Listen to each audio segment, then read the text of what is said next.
So you've memorized a flat picking line that sounds like this.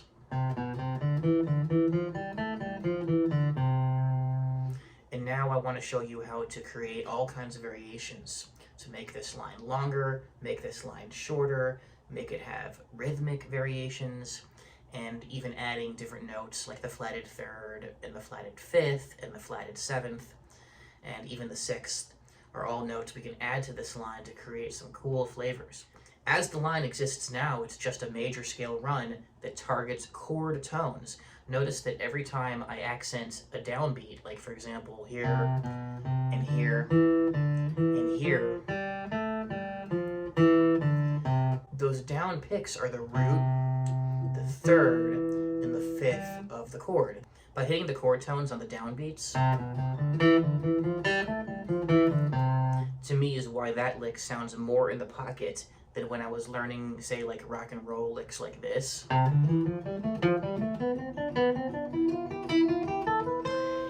Those are scale notes, but there's the fourth of the scale, there's the seventh of the scale. So these licks are they're not going to fit as well over like a chord as well as something like this. The first variation I want to think about is a rhythmic variation, where I put some strategic quarter notes that you probably already hear in a lick like this. For example, I can put quarter notes right in these places very logically. I can do combination packages. For example, put the quarter note at the beginning of the lick and then pick through the rest. Or put the quarter note on the third and pick at the very beginning. There's probably other places that you can think to put a quarter note, maybe on the fifth, and so forth. Now let's try to add some new notes as extra flavor.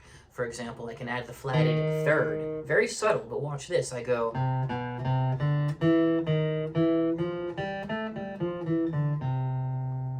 It's very subtle, but instead of going 2, 0, 2, I'm going 2, 1, 2. The reason why you need to memorize it just like this is because I'm using the sample lick to go up the major scale to the third. And then when I get to the third is when I'm doing third, flatted third, third, like this. From that point, you can continue on with the regular lick.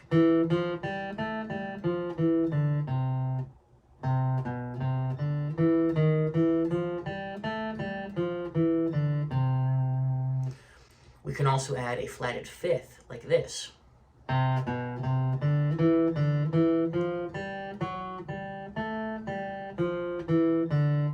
When I was like in high school, my flatted fifth always sounded like this. Very bluesy, very dark, very angular, almost like I'm using it like a blues scale. But in this case, I'm comparing the flatted five. I'm comparing that flatted five to the major scale, so it sounds like this. There's an old song called The Spinning Wheel that does this. On the B part, it goes to the 4 chord. 4 da da da da da 1 da da da da. And then right here, da da da da da da da da da da da. The chords are 1 1 1 1 1 1 to the 5. In that melody, that's that sound which sounds so interesting to me, that da da da da. It's got a lot of flavor. So I want you to learn this lick so you can use this flavor in your playing, like this.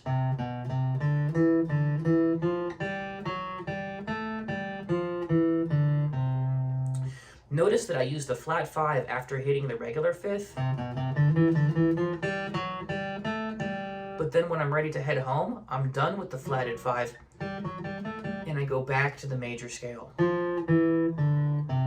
It wouldn't sound right to do this.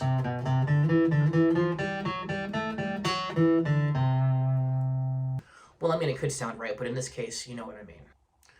One other slight variation using the flatted fifth that I personally really like is this sequence, and I'd like you to learn this part too. I find this to be super interesting and super elegant.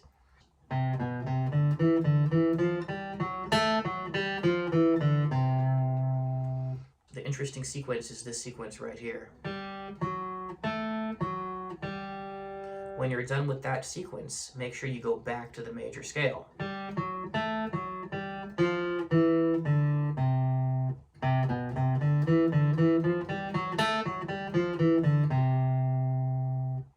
Here's a variation that includes the flatted seventh. Regular lick. You get to the G string and go up to the flatted seventh and back down. A lot of places and tunes we can use that. Now, another one that's super less popular than everybody does the flatted seventh, but you know what not everyone does, which is one of the secret magic things I'm going to show you here, is the sixth. So instead of this, we're going to get this. And my lick for the sixth is...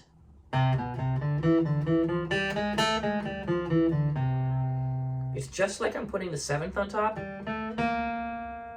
but now I'm putting the sixth on top. Check it out.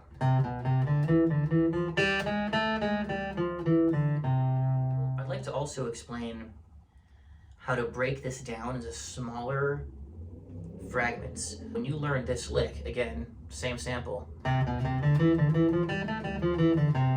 there's all kinds of mini licks that exist in here. This is a lick. And you could even break it down smaller, like this could be a lick. How about something like this, like starting on the third? Or starting on the fifth?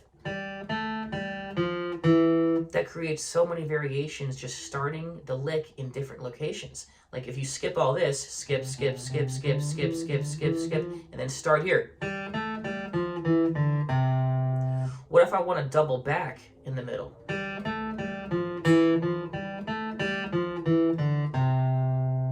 I mean, that's the melody to Cattle and the Cane. So as the flat picking student, if you learn these variations in different keys, like let's say you took this lick and moved it to A, and then did the variation I just showed you, you've got the melody to Cattle and the Cane. That's where these licks come from, or the way that one way you can interpret them. That means that all of the language that I'm showing you, for example, using the flatted third, or using the flatted fifth, or the flatted seventh, this is all now doing the same lick in A. I could even use the sixth thing. So now I've got all these variations that I could do over the first lick in Cattle and the Cane. But I could go, or all different ways of meandering through this language.